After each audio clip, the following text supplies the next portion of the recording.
Suscríbete a nuestro canal, dale me gusta a este video y cuéntanos en los comentarios dónde nos estás viendo. En Ganj.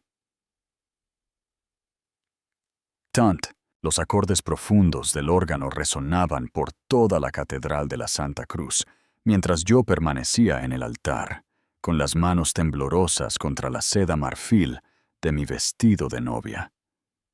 200 rostros me observaban, amigos, familia, colegas, todos esperando el momento en que me convertiría en la señorita de Mateo Vidal. El sol de la mañana entraba a raudales por los vitrales, proyectando sombras de arcoíris sobre el suelo de mármol. Pero mi corazón no latía de alegría. Palpitaba con un conocimiento terrible y aplastante que amenazaba con partirme en dos. ¿Cuánto tiempo me habían estado mintiendo? Detrás de ese mar de rostros expectantes, pude ver a mi madre, Elena, en la primera fila, con su vestido color esmeralda perfectamente coordinado y su sonrisa radiante. Parecía la imagen del orgullo maternal. Hace 24 horas habría creído en esa sonrisa. Hace 24 horas todavía vivía en un mundo donde las madres protegían a sus hijas y el amor era algo sagrado. Mateo me apretó la mano, sus ojos castaños llenos de lo que una vez creí que era devoción. ¿Lista para esto, Celeste?, susurró, su voz con esa confianza familiar que me había atraído hacia él hace 3 años. Lo miré a la cara, a la mandíbula marcada que había trazado con mis dedos, a la boca que me había prometido un para siempre, y sentí que mi mundo se cristalizaba en una claridad perfecta y terrible. «Oh, estoy lista», susurré, con la voz firme a pesar del terremoto en mi pecho. Más de lo que te imaginas. El Tütenge y el Veled de la felicidad. 3 meses antes había sido la mujer más feliz y tonta del mundo. Me llamo Celeste Mariana Larios, y a mis 28 años creía tenerlo todo resuelto. Era la hija que mis padres siempre habían soñado, graduada summa cum laude en la Universidad de Barcelona. Trabajaba como editora senior en la editorial Meridiano y acababa de comprometerme con Mateo Vidal, el chico de oro de nuestra comunidad. Nuestro compromiso había sido un cuento de hadas. Mateo, de 31, era el hijo del juez de la Corte Suprema, Santiago Vidal, y de la filántropa Sofía Vidal. Trabajaba como abogado corporativo en uno de los bufetes más prestigiosos de Madrid. Conducía un Audi y me había propuesto matrimonio en el Teatro Real durante el intermedio de El Lago de los Cisnes. Mi ballet favorito.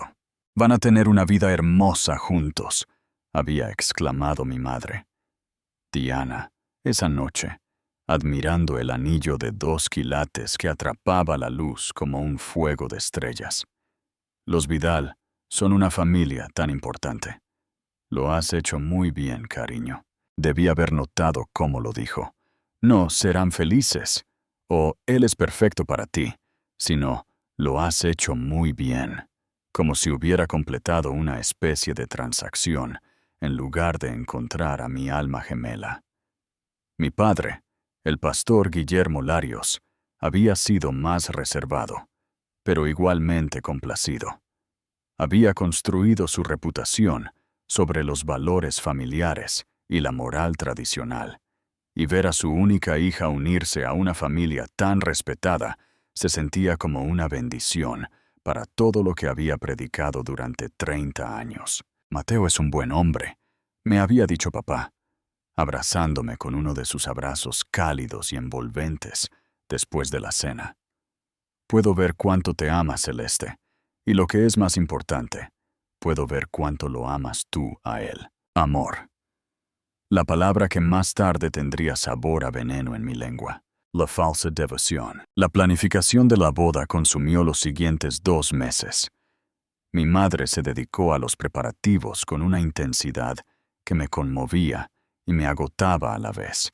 Insistió en encargarse de cada detalle: las flores, el catering, la música, incluso mis citas para la prueba del vestido.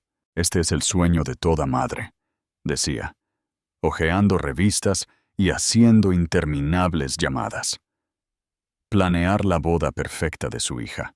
Yo estaba agradecida por su participación, incluso cuando ocasionalmente desestimaba mis preferencias. Cuando sugerí flores silvestres para el ramo, ella insistió en rosas blancas y peonías. Cuando quise un simple cuarteto de cuerdas, reservó una orquesta completa. Cuando mencioné que quería escribir mis propios votos, me convenció de que los votos tradicionales eran más elegantes. «Confía en mí, cariño», decía con esa sonrisa que yo había heredado. «Madre sabe lo que es mejor». Mateo parecía divertido con nuestra dinámica familiar. A menudo se aparecía sin avisar, encantando a mis padres con historias de su bufete de abogados y cumplidos sobre la cocina de mi madre.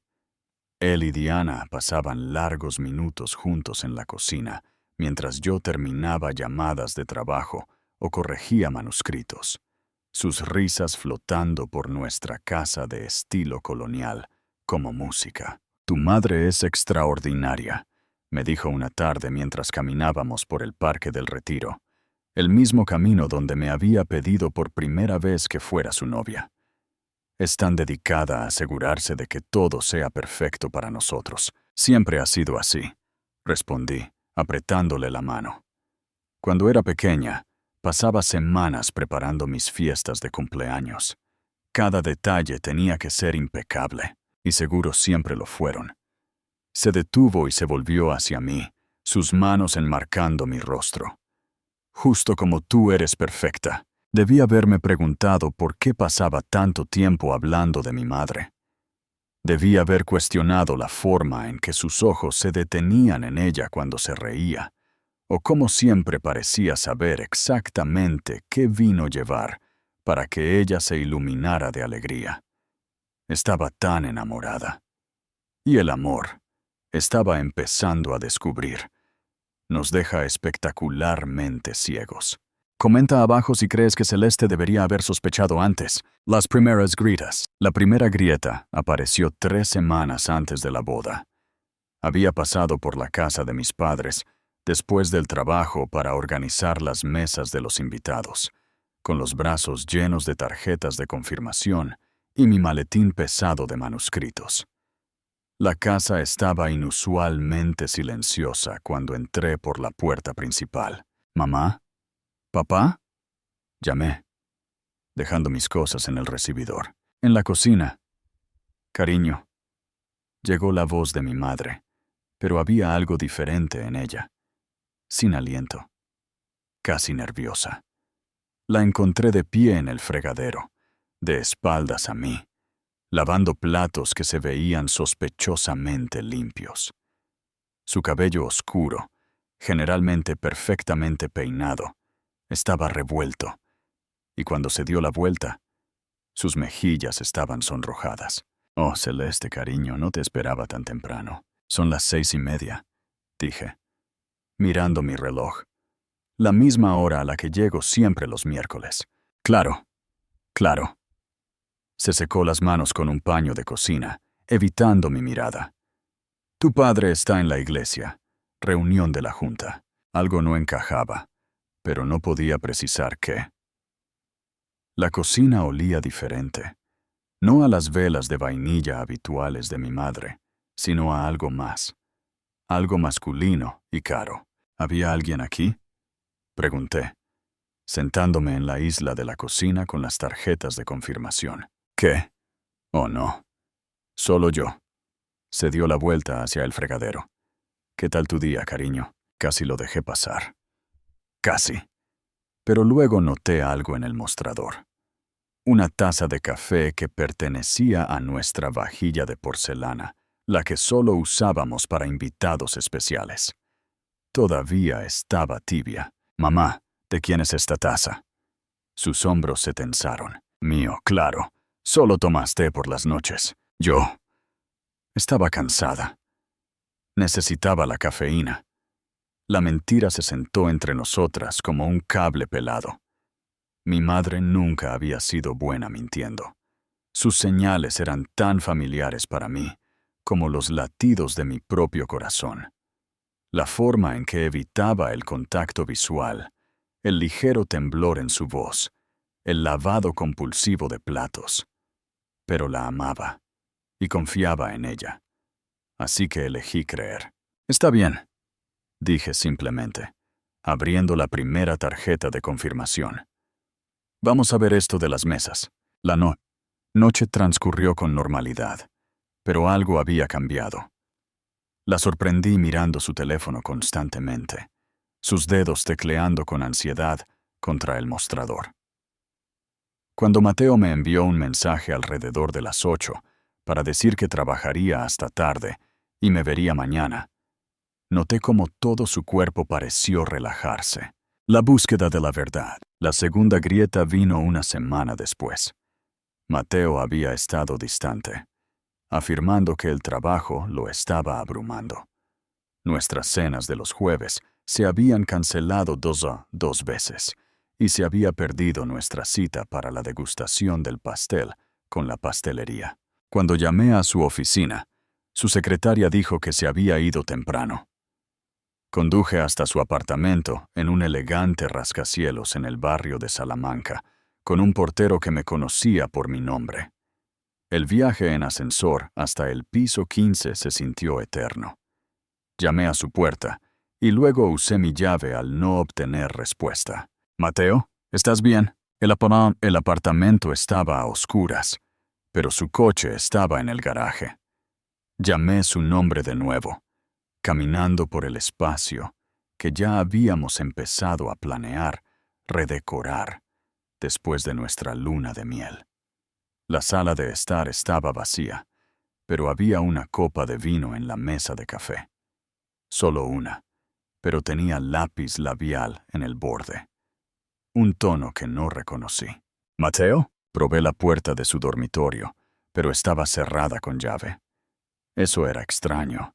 Nunca cerraba la puerta de su dormitorio. «Estoy aquí». Su voz llegó a través de la madera, amortiguada y tensa. No me siento bien, Celeste. Creo que es una intoxicación alimentaria. Déjame cuidarte. No quiero que te contagies de nada. Te llamo mañana, ¿sí? Me quedé allí por un largo momento, mirando esa puerta cerrada. En 3 años juntos, Mateo nunca se había negado a que lo ayudara cuando estaba enfermo. Era el tipo de hombre que quería que lo consintieran cuando tenía un simple dolor de cabeza. Pero de nuevo, elegí la confianza sobre la sospecha. «Que te mejores», le dije a la puerta. «Te quiero. Yo también te quiero». Las palabras llegaron un instante demasiado tarde. La verdad La verdad tiene una forma de revelarse, como el agua que encuentra grietas en los cimientos. 2 días antes de mi boda, se desbordó. Estaba en la oficina intentando concentrarme en un manuscrito sobre poesía medieval cuando sonó mi teléfono.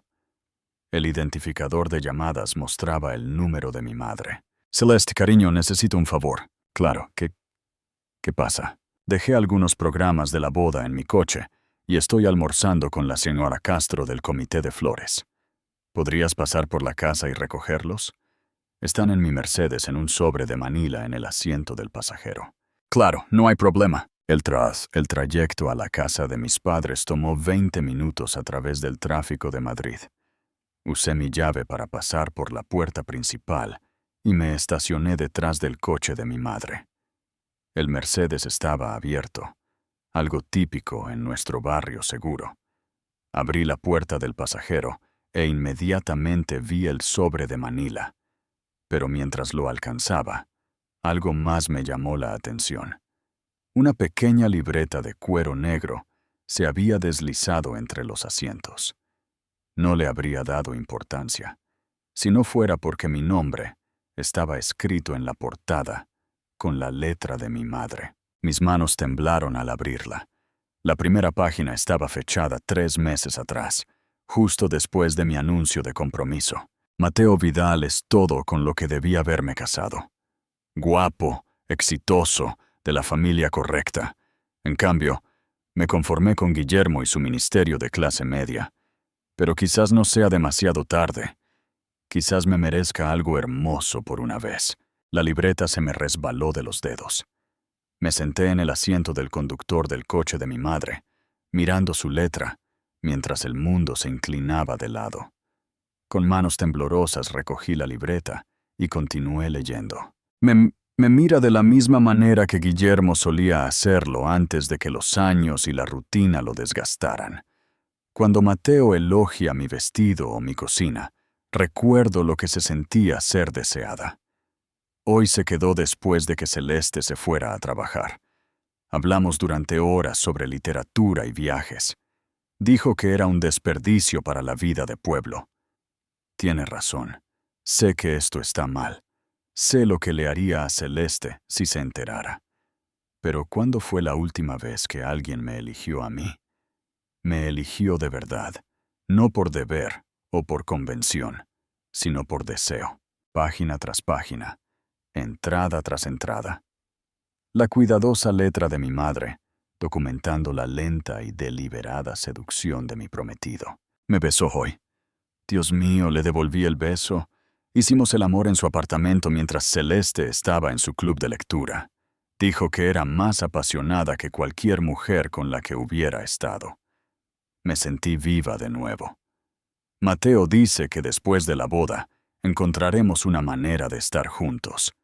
Dice que casarse con Celeste es lo que se espera de él, pero que su corazón me pertenece a mí ahora. La última entrada estaba fechada el día anterior.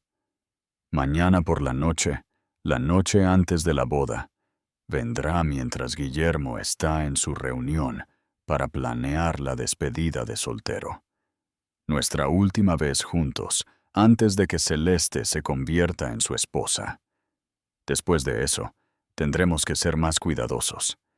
Pero hemos llegado demasiado lejos para detenernos ahora. Cerré la libreta y me quedé en perfecta quietud. A mi alrededor, la tarde suburbana continuaba. Los aspersores regaban los céspedes, los niños montaban en bicicleta, los perros ladraban a los carteros. La vida normal seguía mientras mi mundo entero se desmoronaba. ¿Cuánto tiempo? La pregunta resonaba en mi cabeza. ¿Cuánto tiempo se han estado riendo de mí a mis espaldas? Pensé en cada cena en la que se habían sentado uno frente al otro, en cada reunión familiar en la que habían intercambiado miradas que yo había sido demasiado ingenua para interpretar correctamente. Pensé en mi padre planeando llevarme al altar mañana, felizmente inconsciente de que su esposa se acostaba con el novio. Pensé en todas las formas en que había sido engañada, manipulada y traicionada por las dos personas que se suponía que más me amaban en el mundo. Fue entonces cuando las lágrimas finalmente cayeron. Lágrimas calientes y furiosas que sabían a sal y traición. Lloré hasta que me dolió el pecho, hasta que mi rímel corrió en oscuros hilos por mis mejillas, hasta que no quedó nada dentro de mí excepto una claridad fría y cristalina. Ellos se habían elegido el uno al otro por encima de mí. Ahora yo me elegiría a mí misma por encima de ellos. El nacimiento de una nueva mujer. Esa noche no fui a casa. En cambio, me registré en el Hotel Palace bajo un nombre falso, pagando en efectivo y diciéndole al recepcionista que estaba sorprendiendo a mi esposo por nuestro aniversario. La mentira salió con facilidad. Al parecer, estaba aprendiendo a ser tan buena en el engaño como mi madre y mi prometido. En mi habitación de hotel, extendí todo en la cama king size, como un detective organizando pruebas. El diario de mi madre, capturas de pantalla de los estados de cuenta de la tarjeta de crédito de Mateo. Habíamos combinado nuestras cuentas para los gastos de la boda, y una lista creciente de todas las señales que me había perdido. El olor a colonia cara en la cocina de mis padres. El lápiz labial en la copa de vino en el apartamento de Mateo. Su repentina experiencia en el vino favorito de mi madre. La forma en que ambos habían insistido tanto en los votos matrimoniales tradicionales. Probablemente porque sabían que podría decir algo en los votos personales que expondría su culpa. Pedí servicio a la habitación y me senté con las piernas cruzadas en la cama, comiendo pasta cara mientras planeaba su destrucción. La vieja Celeste los habría confrontado en privado. Habría llorado y exigido explicaciones, y probablemente habría terminado siendo manipulada para perdonar.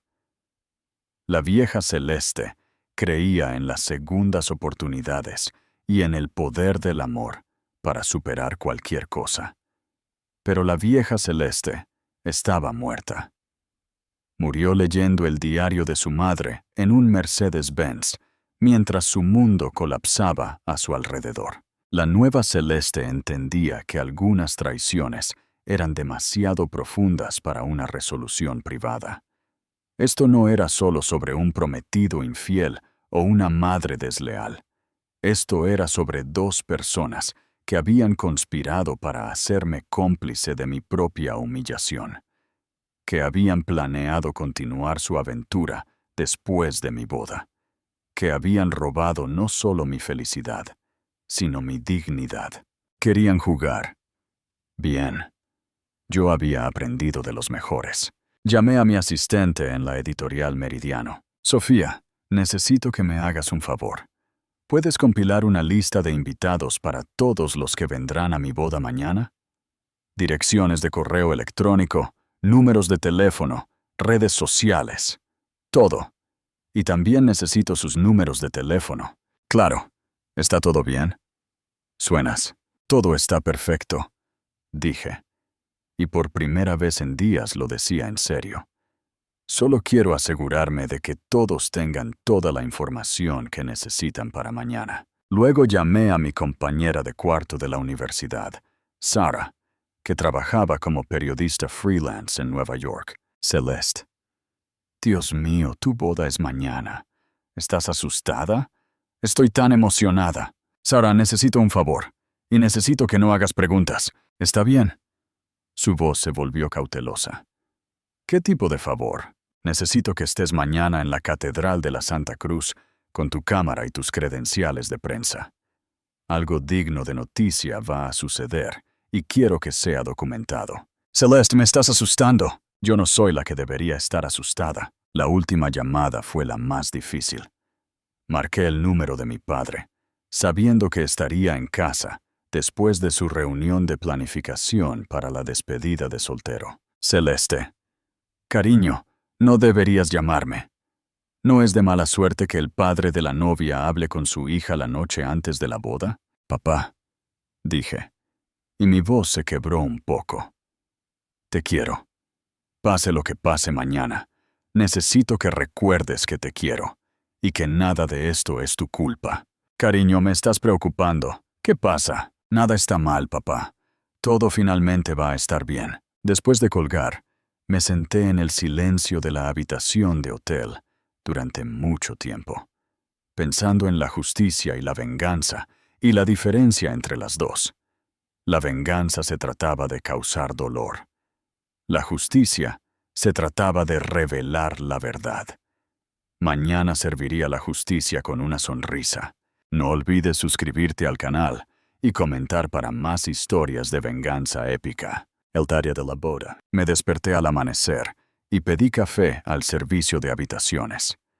Sentada junto a la ventana con mi bata de hotel, mientras el sol pintaba a Madrid en tonos dorados y rosados.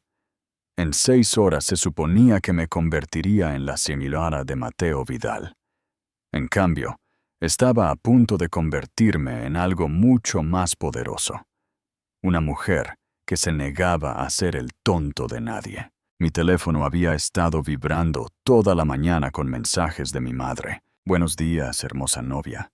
Espero que hayas dormido bien. No puedo esperar a verte caminar por ese pasillo hoy. Las flores están perfectas, los músicos se están instalando y lo confirmé con el fotógrafo. Todo está exactamente como debería ser.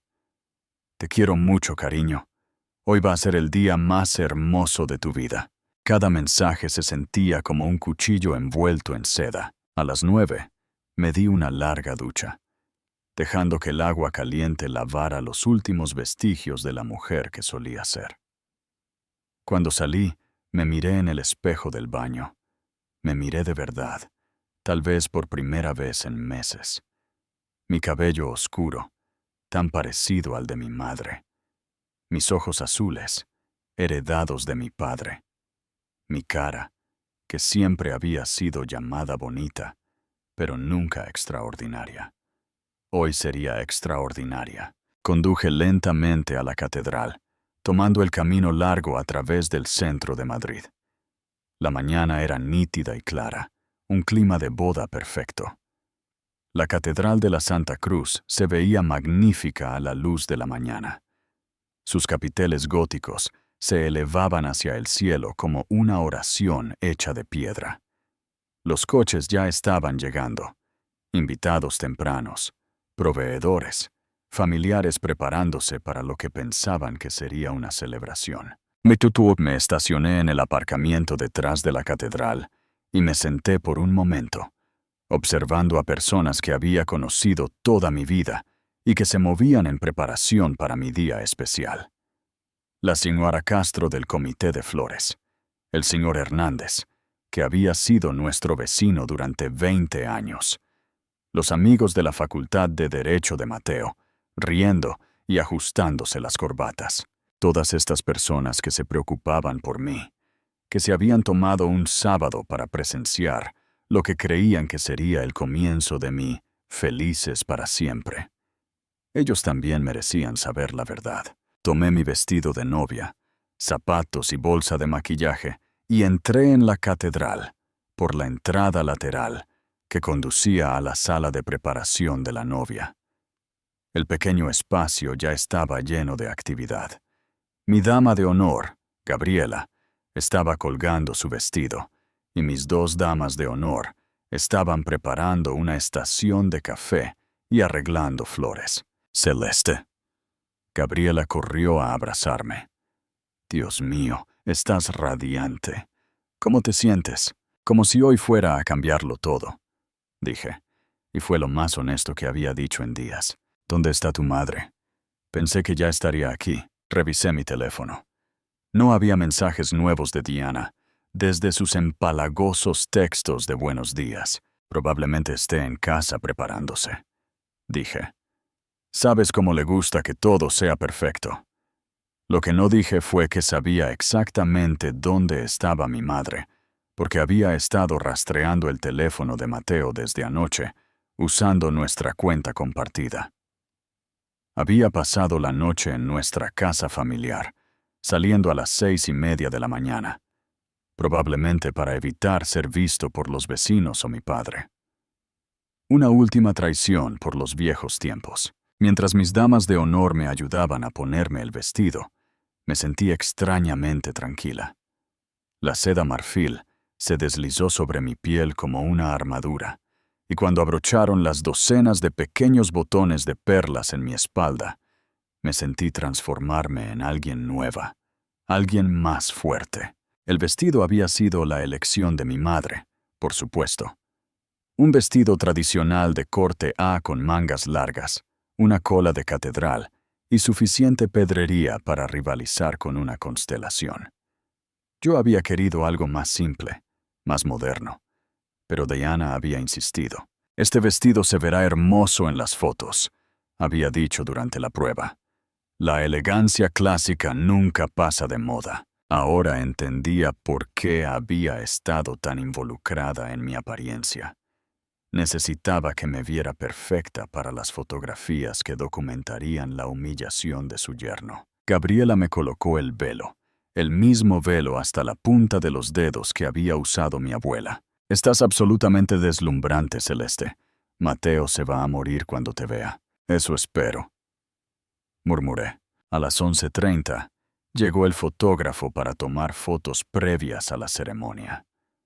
Sonreí y posé, dejándolo capturar, lo que pensaba que eran imágenes de alegría nupcial.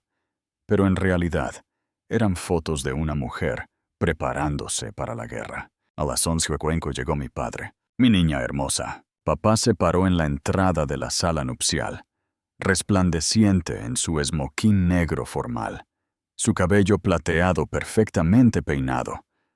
A sus 58 años, el pastor Guillermo Larios seguía siendo un hombre apuesto, alto, digno, con el tipo de calidez genuina que lo había hecho amado por nuestra congregación durante décadas. También era un hombre cuyo mundo estaba a punto de colapsar. «Estás radiante, cariño», dijo. Sus ojos se humedecieron. «Apenas puedo creer que mi pequeña se va a casar». Las damas de honor y el fotógrafo se apartaron discretamente para darnos privacidad. Tomé las manos de mi padre, esas manos fuertes y gentiles que habían bendecido a innumerables parejas, que me habían sostenido cuando me raspaba las rodillas de niña, que me habían enseñado a conducir y a orar y a creer en la bondad. «Papá, necesito decirte algo antes de que caminemos por ese pasillo». «Claro, cariño. ¿Qué es?» Saqué el diario de mi madre de mi bolsa de novia y lo puse en sus manos. «Encontré esto en el coche de mamá ayer». Se veía confundido al abrirlo, pero vi cómo su cara cambiaba cuando comenzó a leer. El color se le fue de las mejillas, sus labios se separaron ligeramente y sus manos comenzaron a temblar. «Celeste». Su voz era apenas un susurro. «Esto no puede ser. Tu madre nunca». «Lee las fechas, papá. Léelo todo». Se hundió en una silla, todavía sosteniendo el diario, sus ojos escaneando página tras página de la traición de su esposa. Me arrodillé a su lado, mi vestido de novia formando un charco alrededor de nosotros, como crema derramada. «¿Cuánto tiempo lo supiste?», preguntó finalmente. «Desde ayer. Lo siento, papá. Lo siento mucho». Me miró. Este hombre que había construido todo su ministerio sobre la santidad del matrimonio y la familia, y vi algo romperse detrás de sus ojos.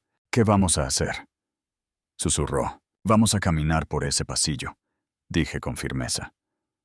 «Vamos a dejar que todos vean exactamente quiénes son Diana, Larios y Mateo Vidal». «Celeste, no. Piensa en esto. El escándalo, la humillación». «La humillación no es nuestra, papá, es de ellos». De mí me miró por un largo momento, y pude verlo lidiando con 30 años de condicionamiento que decían que los problemas familiares debían manejarse en privado, en silencio, a puerta cerrada. «Hay 200 personas ahí fuera», dijo. «200 personas que nos quieren y merecen saber la verdad antes de que presencien lo que creen que es una ceremonia sagrada». «¿Y tu reputación?». «Mi reputación será que me negué a ser hecha una tonta, que elegí la dignidad sobre el silencio». Un golpe en la puerta nos interrumpió. «5 minutos, todos», llamó la coordinadora de la boda. Papá se puso de pie lentamente, sus piernas inestables. Por un momento, tuve miedo de que se derrumbara allí mismo. Pero enderezó los hombros y me miró con algo parecido al orgullo. «Eres más valiente de lo que yo fui nunca», dijo en voz baja. «Aprendí del mejor», me ofreció su brazo, y juntos caminamos hacia las puertas del santuario. A través de los paneles de vidrio, pude ver la catedral llena de invitados, amigos y familiares que habían viajado desde toda España para celebrar con nosotros. El altar estaba decorado con rosas blancas y peonías, tal como mi madre había querido. El cuarteto de cuerdas tocaba el canon de Pachelbel, llenando el espacio sagrado con una melodía que se elevaba. Mateo estaba en el altar en su esmoquín perfectamente ajustado, luciendo como el abogado exitoso y el novio devoto que era. Su padrino y sus amigos lo flanqueaban, todos sonriendo con anticipación. En la primera fila, mi madre estaba radiante en su vestido esmeralda, secándose los ojos con un pañuelo de encaje. Se veía como cualquier madre de la novia debería verse, orgullosa, elegante, abrumada por la emoción ante la felicidad de su hija. La coordinadora de la boda abrió las puertas, y la música de la procesión comenzó. Mis damas de honor caminaron por el pasillo con sus suaves vestidos rosas, sonriendo a los invitados y tomando sus lugares en el altar. Luego la música se intensificó con la marcha nupcial, y todas las personas en esa catedral se levantaron de sus asientos. «¿Lista?», susurró papá. Le apreté el brazo. «Lista». Entramos en el santuario y sentí 200 pares de ojos volverse hacia nosotros. Las cámaras parpadearon. La gente sonrió y susurró lo hermosa que me veía. La cara de Mateo se iluminó cuando me vio, sus ojos azules llenos de lo que parecía amor genuino. Mi madre se apretó el pañuelo en los ojos, la imagen de la devoción maternal. «Qué increíbles actores son ambos», pensé mientras caminábamos por el pasillo. Deberían haber estado en Broadway en lugar de en mi vida. Llegamos al altar, y papá colocó mi mano en la de Mateo antes de sentarse. El gesto que se suponía que simbolizaba a un hombre entregando a su hija a otro. En cambio, sentí que me estaban entregando a mi enemigo. «Queridos amados», comenzó el pastor Benítez, su voz resonando fácilmente a través del sistema de sonido de la catedral. «Estamos reunidos hoy aquí para presenciar la unión de Mateo Guillermo Vidal y Celeste Mariana Larios en sagrado matrimonio». Lo dejé hablar, siguiendo la ceremonia tradicional, esperando mi momento. Mateo me apretó la mano y yo se la devolví. En la primera fila, mi madre observaba con un orgullo radiante. No tenía ni idea de lo que se avecinaba. El matrimonio no debe ser tomado a la ligera, sino con reverencia, deliberación y de acuerdo con los propósitos para los que fue instituido por Dios. «Qué apropiado», pensé. Hablemos de reverencia y de los propósitos de Dios. Si hay alguien presente que tenga justa causa por la cual estos dos no deban unirse en matrimonio, que hable ahora o calle para siempre. Esto era todo. El momento que había estado planeando. El momento en que podría haber hablado. Haber revelado todo en ese mismo instante. En cambio, me quedé en silencio. Dejé que el pastor Benítez continuara con los votos, el intercambio de anillos. Todo. Quería que se sintieran seguros. Quería que pensaran que habían ganado. «Mateo», dijo el pastor Benítez, «tomas a Celeste para que sea tu legítima esposa, para tener y sostener, en la enfermedad y en la salud, en la riqueza y en la pobreza, en lo bueno y en lo malo, abandonando a todos los demás, hasta que la muerte los separe». Mateo me miró a los ojos, su voz fuerte y clara. «Sí, acepto, abandonando a todos los demás». La mentira fue tan descarada que casi me hizo reír. «Celeste, tomas a Mateo para que sea tu legítimo esposo, para tener y sostener, en la enfermedad y en la salud, en la riqueza y en la pobreza, en lo bueno y en lo malo, abandonando a todos los demás, hasta que la muerte los separe». Este era mi momento, el momento de decir, sí, acepto, y convertirme en cómplice de mi propio engaño, o el momento de quemar su mundo con la verdad. Miré a la congregación, todos esos rostros llenos de expectación y alegría. Miré a mi padre en la primera fila, sus ojos animándome a ser fuerte. Miré a mi madre, todavía secándose los ojos con una emoción teatral. «En realidad», dije, mi voz resonando claramente a través del sistema de sonido de la catedral, «tengo algo que decir primero». La catedral cayó en un silencio perfecto. Incluso el cuarteto de cuerdas dejó de tocar. La mano de Mateo se apretó en la mía. Su sonrisa se tambaleó solo un poco. «Celeste». El pastor Benítez se veía confundido. «¿Está todo bien?» «Todo está perfecto», dije, volviéndome para enfrentar a la congregación. 200 rostros me miraron, la confusión reemplazando la celebración en sus expresiones. Simplemente me di cuenta de que antes de hacer la promesa más grande de mi vida, probablemente debería ser completamente honesta. Sobre todo, el agarre de Mateo en mi mano era casi doloroso ahora. Celeste, ¿qué estás haciendo? Aparté mi mano y me alejé un poco de él, más cerca del micrófono. En la primera fila, mi madre se había quedado muy quieta, su pañuelo olvidado en su regazo. Quiero agradecer a todos por estar aquí hoy, comencé, mi voz firme y clara. Significa todo para mí que se hayan tomado un tiempo de sus vidas para presenciar lo que pensaron que sería el comienzo de mi felices para siempre. Murmullos comenzaron a recorrer la congregación. Pude ver a Sara en la parte de atrás, su cámara discretamente posicionada, pero he aprendido recientemente que los finales felices se construyen sobre la verdad, no sobre hermosas mentiras. Y hay algo que todos ustedes necesitan saber antes de que esta ceremonia continúe. Celeste. Mateo se acercó a mí, pero me alejé más. Ayer descubrí que mi prometido y mi madre han estado teniendo una aventura. Las palabras golpearon la catedral como una bomba. Jadeos resonaron en las paredes de piedra. Alguien dejó caer su programa. En la primera fila, vi el color irse de la cara del juez Vidal mientras miraba a su hijo. Encontré el diario de mi madre que detalla su relación. Continué, mi voz haciéndose más fuerte con cada palabra. 3 meses de reuniones secretas, mentiras y traiciones.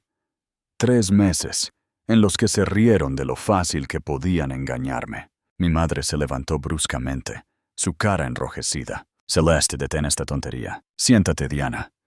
El comando agudo vino de mi padre, quien también se había levantado de su asiento. Su voz llevaba la autoridad de 30 años de ministerio, y mi madre se hundió de nuevo en su banco, como si la hubieran golpeado. Mateo estaba intentando frenéticamente salvar la situación. Todos, por favor, ¿ha habido algún tipo de malentendido? ¿Es un malentendido que pasaste la noche en la casa de mis padres? Pregunté lo suficientemente fuerte para que todos lo oyeran. Mientras mi padre estaba en su reunión, planeando tu despedida de soltero, la catedral estalló en susurros y jadeos de sorpresa. La cara de Mateo se puso blanca. ¿Es un malentendido que has estado usando nuestra tarjeta de crédito conjunta para comprar vino caro para mi madre? Vino que ella mencionó específicamente que le encantaba en las entradas de su diario sobre tu aventura. El juez Vidal estaba de pie ahora, mirando a su hijo con horror e ira. Mateo, dime que esto no es cierto. Mateo miró a su alrededor en la catedral de forma salvaje, viendo cómo su reputación, su carrera, toda su vida, se desmoronaba en tiempo real. Yo puedo explicarlo. Oh, por favor, explica, dije, mi voz goteando de falsa dulzura. Explícale a tu padre, a tus colegas, a todos los que creyeron que eras un hombre de honor, cómo sedujiste a la madre de tu prometida. Explica cómo planeaste casarte conmigo mientras continuabas tu aventura con ella. El silencio fue ensordecedor. Cada persona en esa catedral estaba mirando a Mateo, esperando su explicación. Y él no tenía nada. Ningún argumento legal astuto, ninguna distracción encantadora. Solo la verdad finalmente expuesta en toda su fealdad. En la primera fila, mi madre lloraba. No las delicadas lágrimas de una madre orgullosa, sino sollozos ásperos y feos de una mujer cuya vida acababa de implosionar. Celeste sollozó, por favor, ¿no lo entiendes? Lo entiendo perfectamente, dije, volviéndome para enfrentarla. Entiendo que decidiste que la felicidad de tu hija era un precio justo a pagar por sentirte deseada de nuevo. Entiendo que miraste a mi prometido y decidiste que te lo merecías más que yo. Eso no es. Nunca quisiste que te atraparan. La verdad de ello colgó en el aire como humo. Mi madre se desplomó de nuevo en su asiento. su vestido esmeralda ahora luciendo chillón y desesperado en lugar de elegante. Miré de nuevo a la congregación, familia, amigos, colegas, personas que me habían visto crecer. Sus rostros mostraban de todo, desde shock hasta simpatía y enojo, pero ni uno solo me miraba con lástima. Eso era importante. Me negaba a ser compadecida. Quiero que todos sepan que esto no se trata de venganza, continué. Se trata de la verdad. Se trata de negarse a construir una vida sobre las mentiras de otra persona.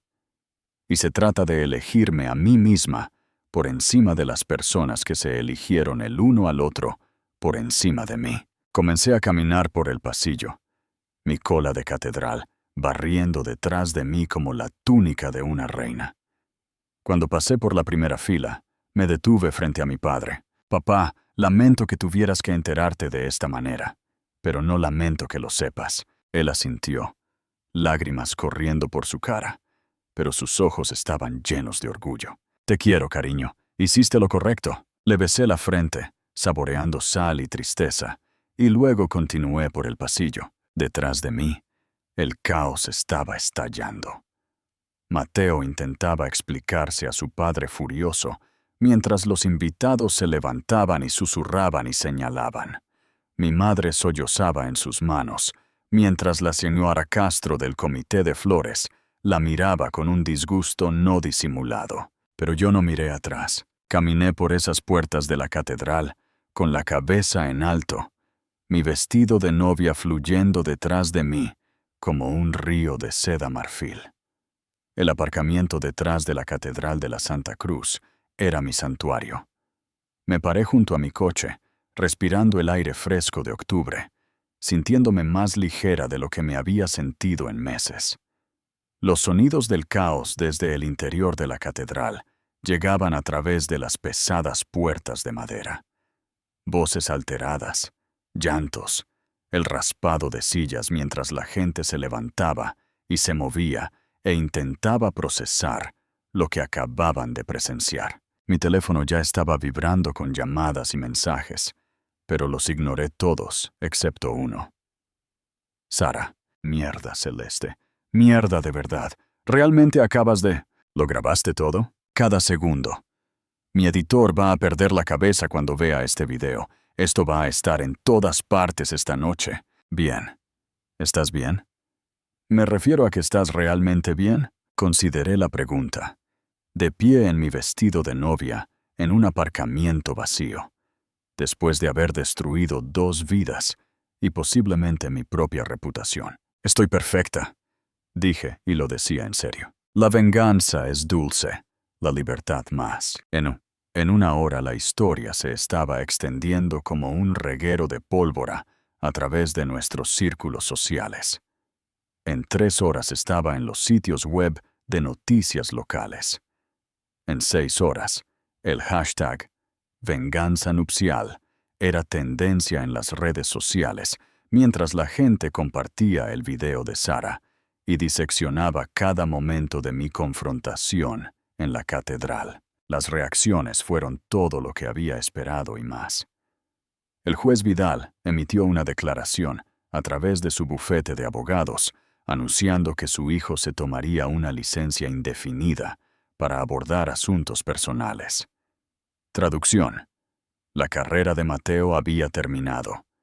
Ningún bufete de abogados en Madrid lo tocaría después de esto. Sofía Vidal, la madre de Mateo, me envió una carta escrita a mano que llegó por mensajero esa misma noche. Querida Celeste, no puedo empezar a expresar mi horror por el comportamiento de mi hijo o mi admiración por tu coraje hoy.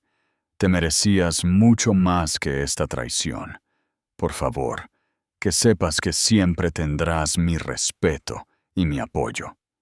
Con los más profundos arrepentimientos, Sofía, la congregación de la Santa Cruz, se unió en torno a mi padre de una manera que me hizo llorar. Para el domingo por la noche, más de 100 personas habían llamado o pasado por allí para expresar su apoyo y disgusto por lo que le habían hecho a nuestra familia. Pero la respuesta más satisfactoria vino del círculo social de mi madre. Las mujeres a las que había intentado impresionar durante años con su matrimonio perfecto y su hija perfecta. En 24 horas se le había pedido discretamente que renunciara a su posición en 3 juntas de caridad diferentes. Sus invitaciones a almorzar se secaron. Su teléfono dejó de sonar. Diana Larios, que había construido su identidad sobre ser la esposa de pastor perfecta, de repente se encontró siendo objeto de conversaciones susurradas y miradas de asombro donde quiera que fuera. Intentó llamarme docenas de veces. Dejé que todas las llamadas se fueran al buzón de voz. 3 días después de mi no boda, me senté en el estudio de mi padre, observándolo empacar cajas con 30 años de libros teológicos y notas de sermones. No tienes que renunciar, le dije por enésima vez. Sí, tengo. Su voz era cansada pero resuelta. No puedo predicar sobre la santidad del matrimonio cuando mi propia esposa se burló de ello. La congregación se merece algo mejor. Papá había envejecido años en las últimas 72 horas. Las líneas alrededor de sus ojos eran más profundas, sus hombros más caídos, pero también había algo de paz en él. Como un hombre que había estado cargando un peso que no sabía que estaba allí hasta que finalmente fue levantado. ¿Qué harás? Mire, me han ofrecido un puesto en una pequeña iglesia en Sevilla. Pastor interino mientras buscan a alguien permanente. Me dará tiempo para averiguar qué viene después. ¿Y mamá? Su cara se endureció. Tu madre ha tomado sus decisiones. Puede vivir con las consecuencias. A través de la ventana, pude ver a Diana cargando maletas en su coche.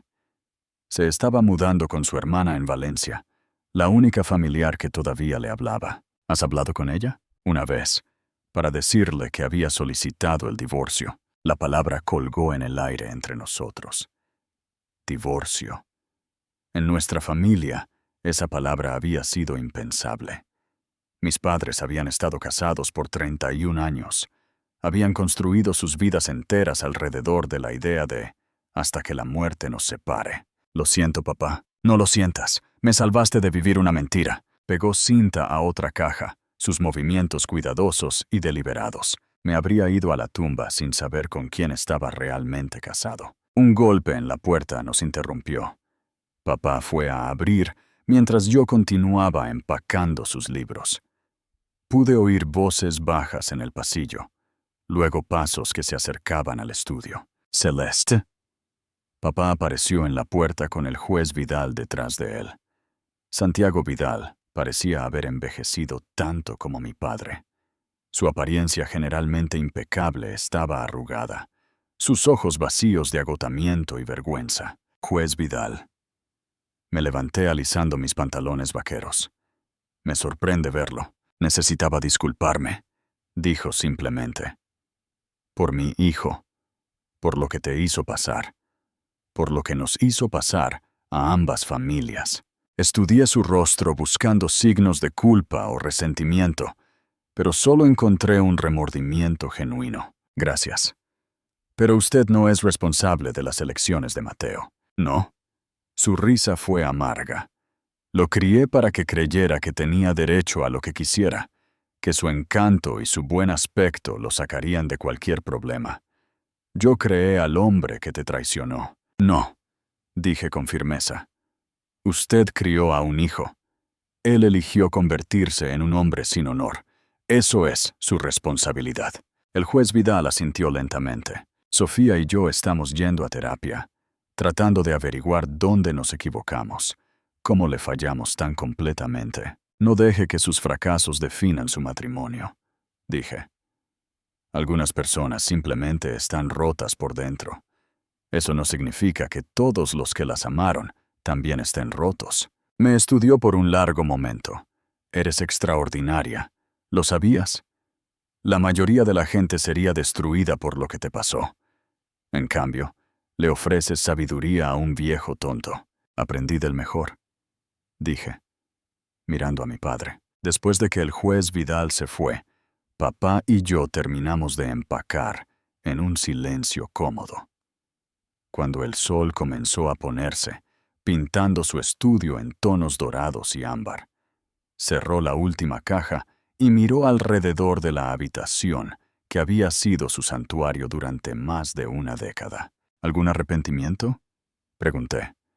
¿Sobre el divorcio? ¿Sobre irte? No. Hizo una pausa. ¿Sobre criar a una hija lo suficientemente valiente como para elegir la verdad sobre la comodidad? Nunca. Un año después, 6 meses después, me paré en los jardines detrás de mi nuevo apartamento en Valencia, observando cómo la primavera emergía del control del invierno.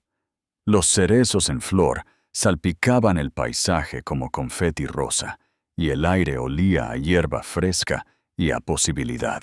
Mi teléfono sonó. La llamada semanal de papá para ver cómo estaba. ¿Qué tal Sevilla?, pregunté sin preámbulos. Hermoso. Tranquilo. La congregación aquí es pequeña pero genuina. Sin política, sin drama, solo fe y comunidad. ¿Eres feliz? Estoy en camino. ¿Y tú? ¿Qué tal el nuevo trabajo? Hace 3 meses me habían ofrecido un puesto como editora senior en una prestigiosa editorial en Madrid. El salario era sustancial, el trabajo desafiante y lo mejor de todo, estaba a 500 kilómetros de los escombros de mi antigua vida. Me encanta, dije honestamente. La ciudad, el trabajo, el anonimato. Puedo caminar por la calle y ser solo Celeste. No esa mujer del video de la boda. Bien, te mereces un nuevo comienzo. El video de la boda finalmente se había desvanecido del estado viral, reemplazado por nuevos escándalos y dramas más frescos. Pero durante varias semanas había sido la favorita de Internet, la mujer que eligió la dignidad sobre el silencio, la verdad sobre la comodidad. La atención había sido abrumadora, pero en última instancia, empoderadora. Había recibido miles de mensajes de mujeres compartiendo sus propias historias de traición y agradeciéndome por mostrarles que era posible elegirse a sí mismas. ¿Has sabido de ella?, preguntó papá como lo hacía cada semana. No, y no lo había hecho. Diana había intentado contactarme a través de intermediarios. Mi tía, viejos amigos de la familia, incluso mi ex jefe. Pero yo había dejado claro que no tenía nada que decirle. Algunas traiciones eran demasiado profundas para el perdón. Al menos, no el tipo de perdón barato que pretendía que nada había pasado. Tal vez algún día podría tener una conversación con mi madre, pero no hoy. Todavía no. ¿Y Mateo? Su abogado contactó al mío el mes pasado. Aparentemente está en terapia y quiere enmendarse. Me reí, pero ya no había amargura en ello. Le dije a mi abogada que le informara que la mejor enmienda que podía hacer era dejarme en paz para siempre. Después de que terminó la llamada, me senté en mi jardín con una taza de café y mi último manuscrito.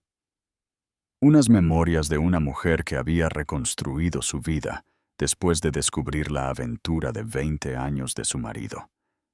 Los paralelismos con mi propia historia no se me escapaban, pero había aprendido a encontrar fuerza en las historias de supervivencia de otras personas en lugar de dolor en sus traiciones. Mi timbre sonó, interrumpiendo mi lectura. No esperaba a nadie, pero cuando abrí la puerta, encontré a un repartidor sosteniendo un enorme ramo de flores silvestres. El tipo que yo había querido para mi ramo de novia, en lugar de la elección de rosas y peonías de mi madre. La tarjeta era simple, por elegirte a ti misma, de alguien que te entiende, una amiga, sin firma, sin dirección de remitente, pero no necesitaba una. En los últimos meses, me había conectado con docenas de mujeres que habían encontrado el coraje para dejar relaciones tóxicas, para decir la verdad, al poder, para elegir su propia felicidad por encima de la comodidad de otras personas. Éramos una hermandad de supervivientes y nos cuidábamos unas a otras. Arreglé las flores silvestres en un jarrón y las coloqué en la mesa de mi cocina, donde su belleza natural iluminó toda la habitación. Luego regresé a mi jardín, a mi manuscrito, a la vida que estaba construyendo una elección deliberada a la vez. Conclusión.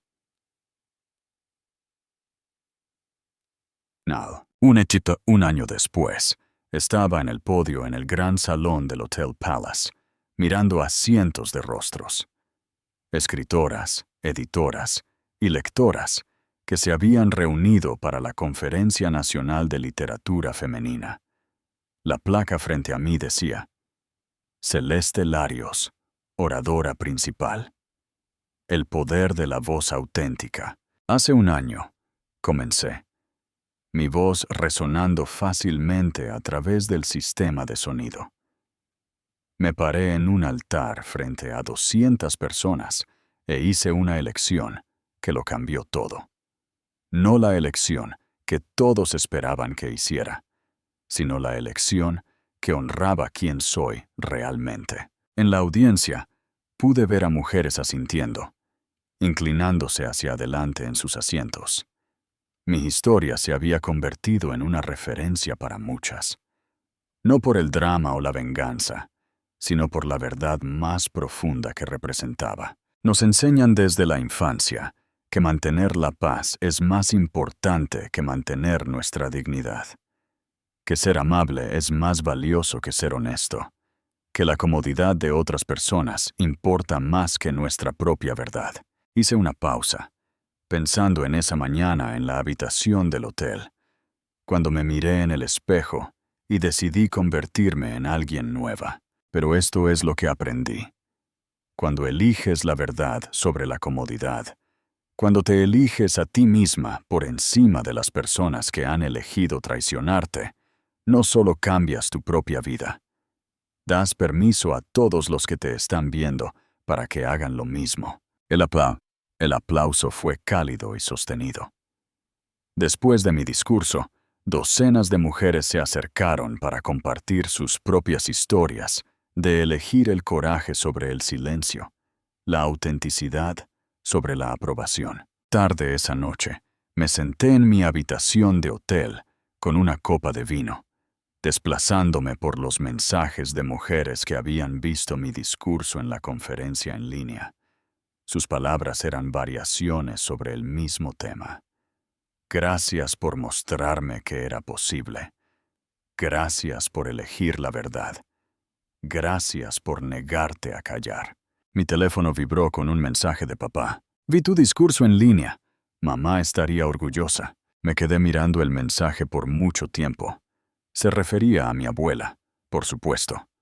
La mujer cuyo velo había usado el día de mi no boda, que me había enseñado que la fuerza podía parecerse a la gracia, y que a veces lo más amoroso que podías hacer era negarte a permitir la crueldad de otra persona. Pero una parte de mí se preguntó si también se refería a Diana, si en algún lugar de Valencia, viviendo con las consecuencias de sus elecciones, mi madre había visto a su hija hablar de coraje y había sentido algo parecido al orgullo mezclado con su arrepentimiento.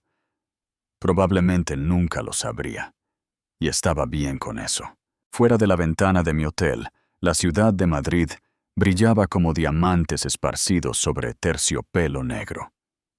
En algún lugar de ese laberinto de luces, había millones de personas tomando decisiones, algunas valientes, otras cobardes, algunas que lo cambiarían todo.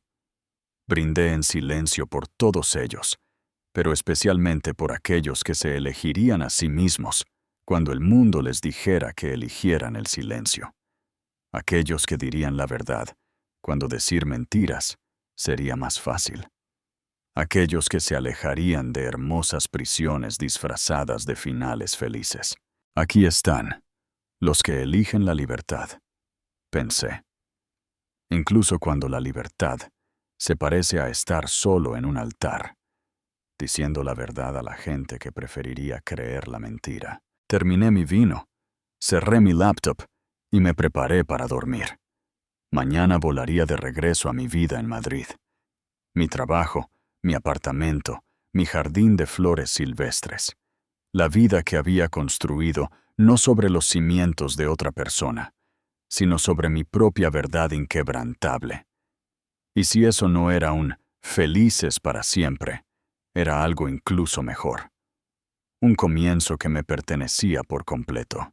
A veces la mayor venganza no es la destrucción, sino la liberación. A veces lo más poderoso que una mujer puede hacer es elegirse a sí misma cuando todos los demás esperan que elija.